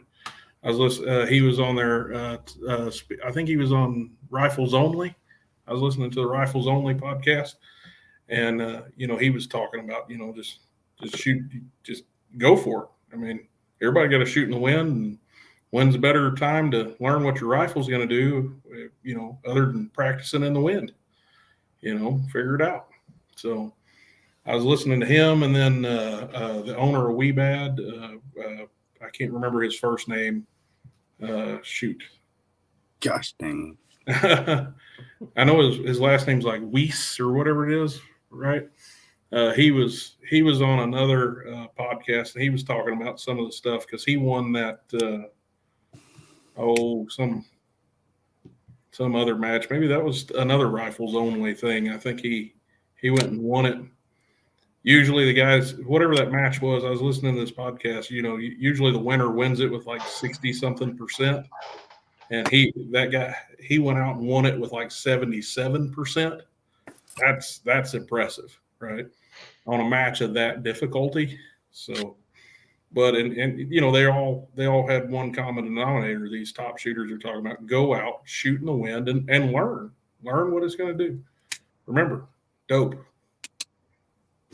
And I wish I could talk about it easy, but I don't do it well, right? That's the trick.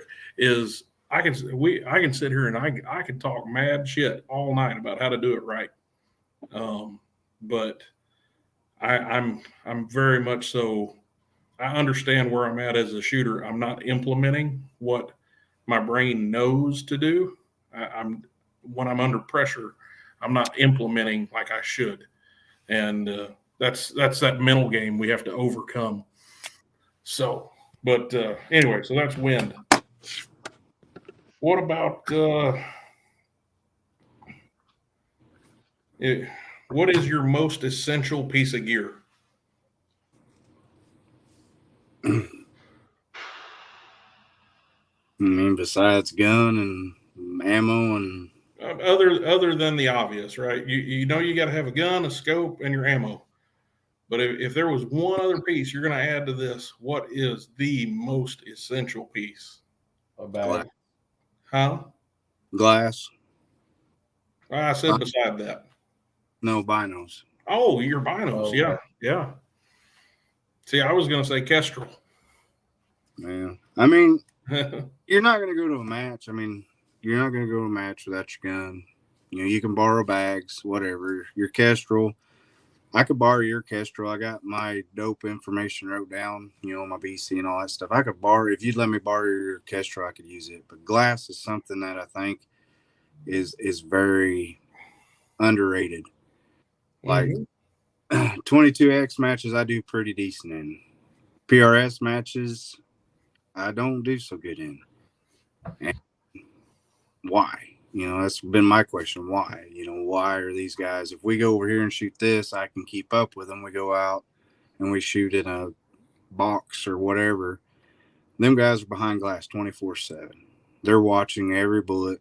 They're watching every ounce of trace. They're seeing what's going on out there. So for me, anymore, it's glass, 100%. Yeah. Jeremy says he turns around if he left his Kestrel at home.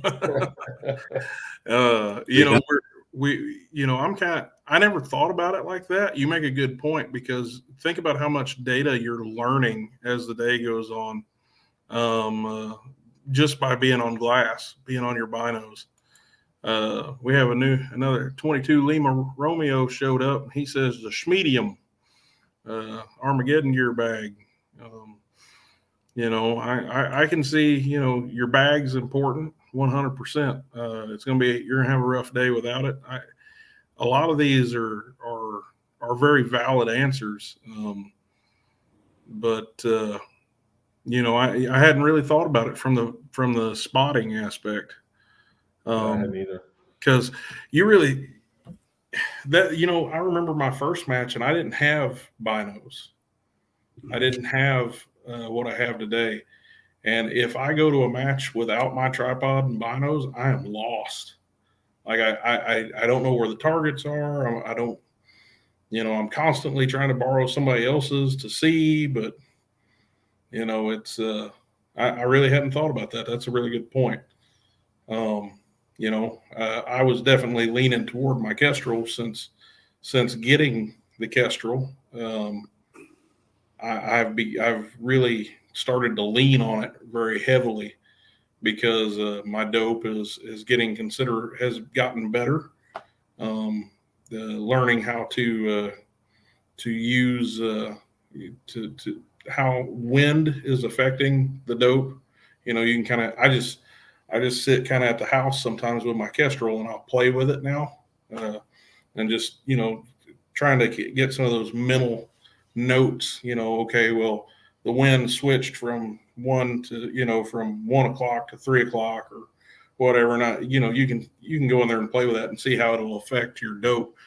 With the headwind, bullet climbs, tailwind, all that kind of stuff, right? Won't get too deep down that rabbit hole, but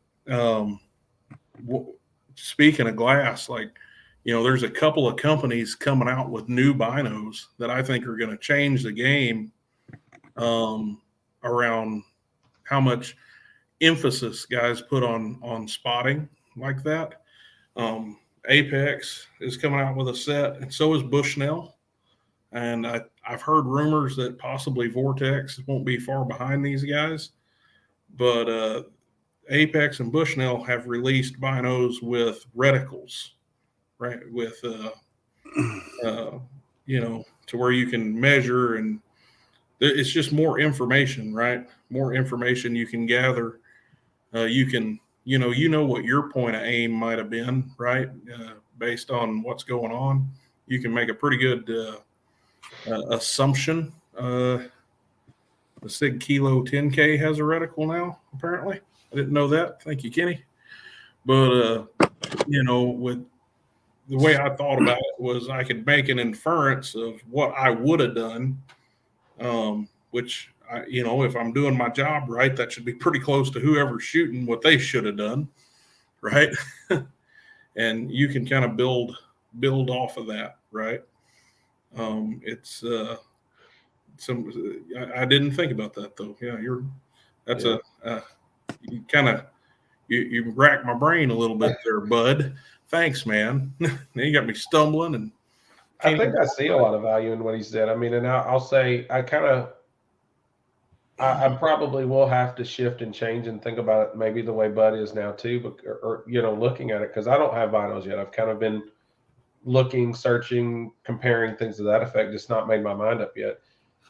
But I know that you had mentioned that, like Bud said, you don't necessarily have to have a bag and you can borrow one, but I kind of will say that I'm glad that I have bought what I have in my bag so far. And the reason I say that is, for me, it has been invaluable to have my bag set up the way I want. And I've adjusted a little bit. I mean, I started with this larger bag, and here recently I just got a Weebad Mini Fortune cookie with heavy sand.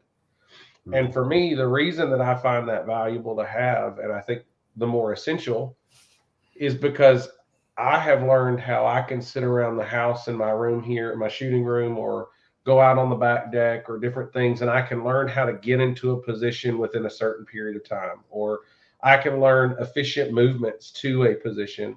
And that's why I like a bag.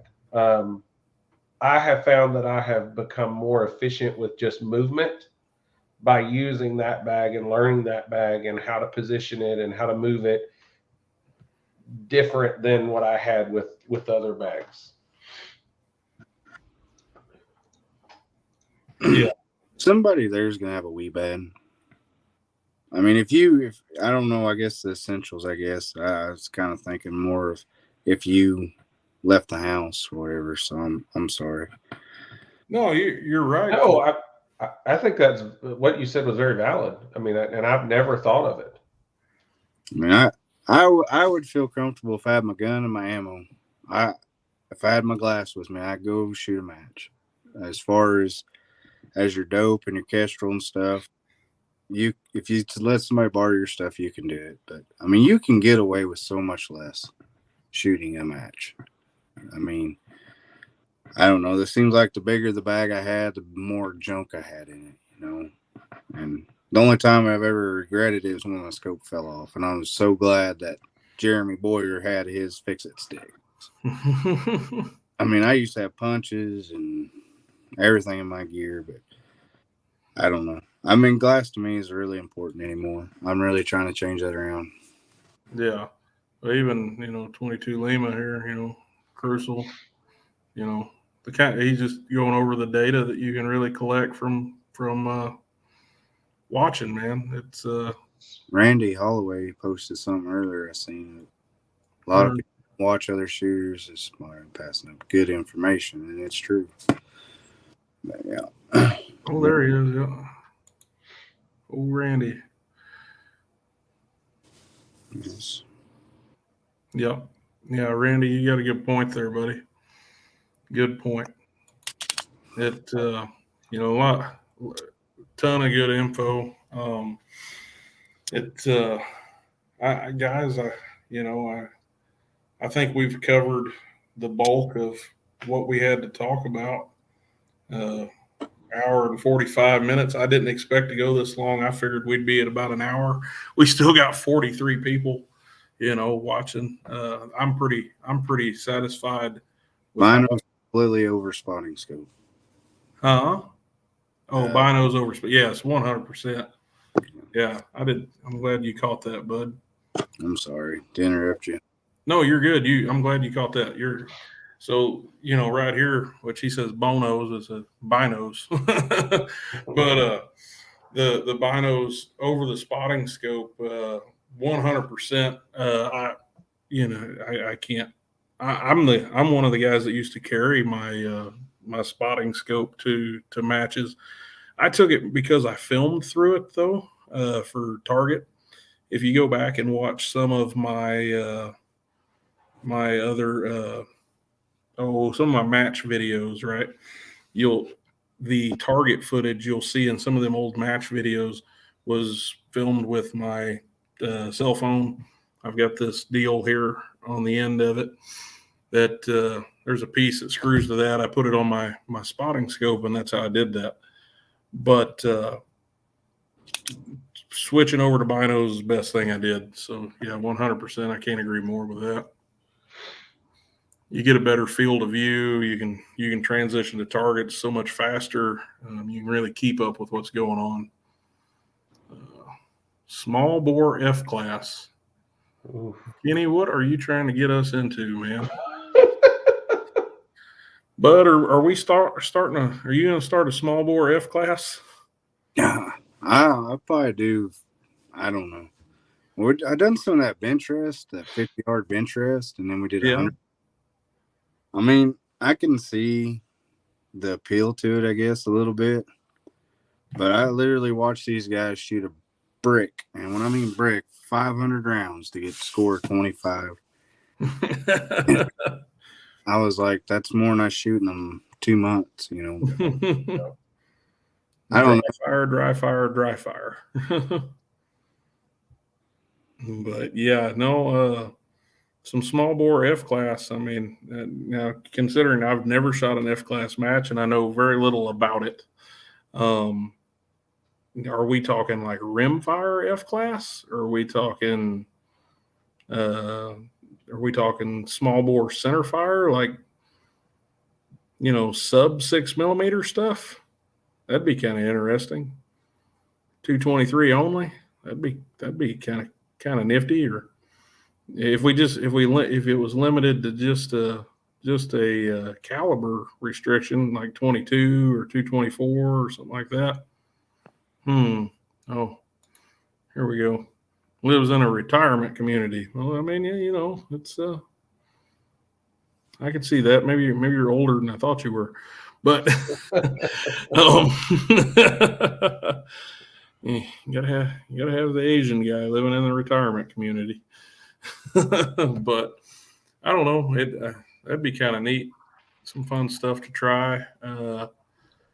Some Rimfire F class. That'd be kind of interesting. What kind of distance would Rimfire F class even be at? I mean, it wouldn't be 50 yards because that'd be like 100-yard bench rest, right? So you have 600 and 600 and 1,000-yard F class. I mean, so if you were going to do it like 1,000-yard F class on center fire with a Rimfire, was that 225 yards? 23, yeah. I don't know. It's always been told to me, which I don't really go into specifics, but 1,000 yards for 308 is the same for 22 at 300.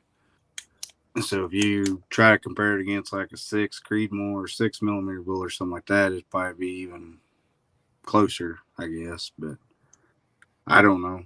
I'd have to shoot one to see. You guys will probably have to leave me out on that one. Well, I think it could be interesting. It'd be a lot of, it's interesting. I'll leave it at that. I think it could be a lot of fun. I've heard a lot about this tactical bench rest that's coming up out toward the east.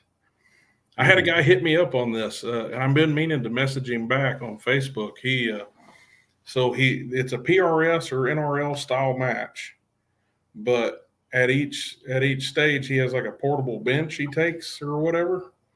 And for some of these, like what we would call either OGs or senior shooters or whatever you want to call them, guys who can't get up and down physically, they have hindrances. They can shoot the course of fire, but they do it off a bench instead of off the barricades. They're calling it. I think they called it tactical bench rest, if I remember right. And that, it's a totally separate class. They're not mixed in with everybody else. They're not scored together, but it's, just trying to keep people involved, man, keep people at the matches. And, there's a lot to be said for trying to keep some of them older guys there. I'm not picking on them because they're old, but some of them old shooters know more about ballistics than I care to learn in my lifetime. So it's an interesting concept. Maybe I'd probably be an advocate for that more so than F class. But I'm not a very good hand loader, so. Did you see that? Was it Wombat? That guy up there on Canada. Yeah, Canada. Yep. Mm-hmm. Wombat, I think. Wombat. Yeah. I seen he shot a match here a while back, I guess, but it was kind of like a youve. It was like a 3-gun precision rifle deal, but it was all done with the rimfires. It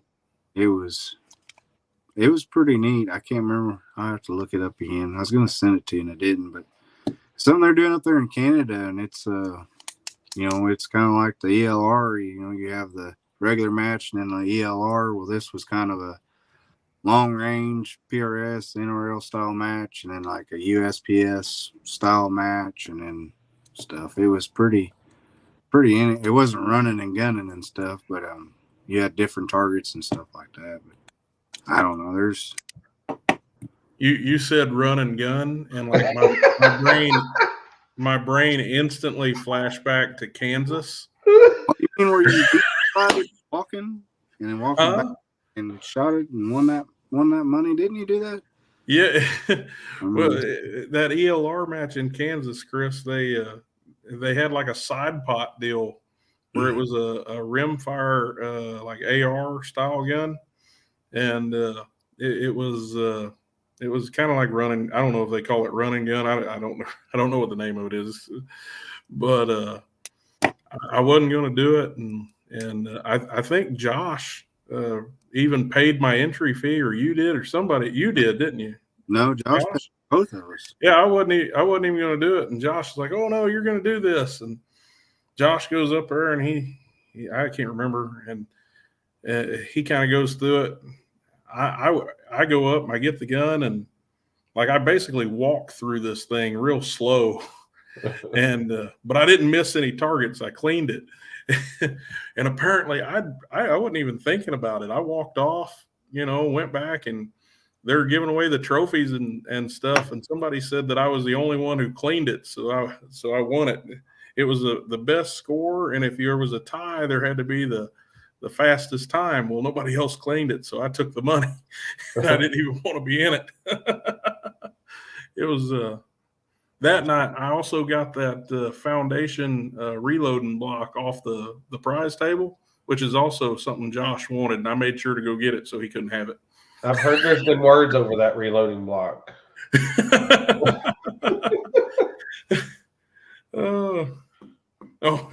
Yeah.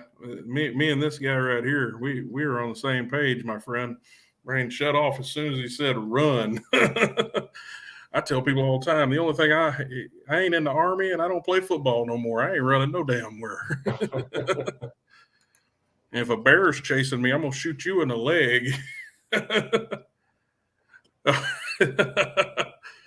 Oh, we got a mad leprechaun. We got a mad leprechaun. Here we go. Here we go. There he is. Especially since you kind of rubbed that salt in the wound that you put it in that first video right after winning it. Oh yeah. I forgot about that. I forgot all about that. No, well, that was pretty funny. It was a good day though. He finished higher than I did, but that was one of the more fun matches I'd been to in a long time. Like it was different. There was cool stuff going on. There were a couple stages where I know there was one I got kind of bent out of shape over, and I should, we all have those days where we have moments where we regret later how we acted. And I definitely had one of those that day myself. And sorry to the guys in the squad that got to witness that, but that doesn't happen very often. I like to think I'm usually a lot of fun at matches. I know Bud would prefer not shooting my squad because I aggravate him over his headphones. Are you still mad at me over that headphone comment on that one video? It's that and that freaking golden bullet that there's still bullet. And, no, I seen Josh posted on the very beginning of it something about my headphones. No, I mean, I ain't mad about it by no means. You just gotta figure out how to get in your own zone. Yeah. That's the only way I figure out it works for me. I don't know. I mean, fidget spinner or something like that would probably help too. But something to distract my mind from overthinking. I hear you, man. I hear you. Well, I done thought about turning this thing off a couple times. The watchers are dwindling, which we've had great attendance for our first live stream ever. To the guys who are continuing to watch, I would like to plan to do one of these ever so often. I'm not going to guarantee a regular schedule, but we'll try to get people to come on and visit with us.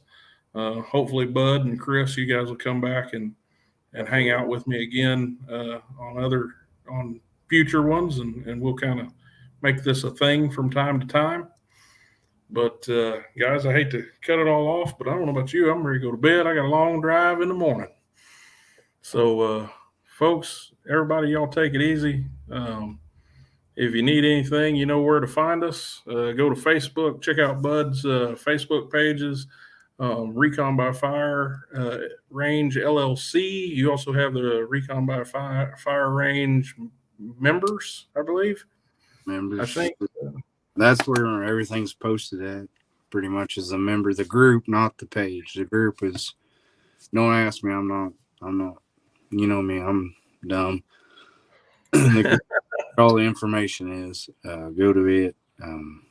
PRS, we do all ours is PRS sanctioned events, so you can go on the PRS website. Only got like a month ahead of schedule, but I'll try to do better. We ever get the range up and running 100%, maybe they probably won't get no better, but maybe it will. There you go, guys. Recon by Fire.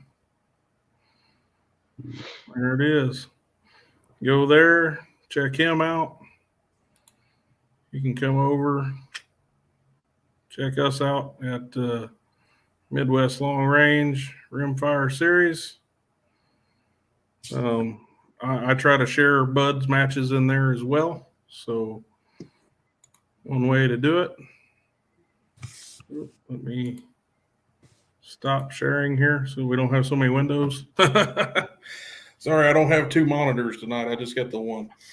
But Good guys. I really appreciate everybody coming on and watching. So, and thank you guys, Chris, Bud, both of you. I appreciate it.